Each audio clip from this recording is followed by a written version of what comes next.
பந்தமும் இல்லை மாயையாய் போனதே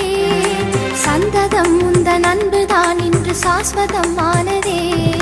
சொந்தமும் எந்த பந்தமும் இல்லை மாயையாய் போனதே சந்ததம் உந்தன் அன்புதான் இன்று சாஸ்வதம் ஆனதே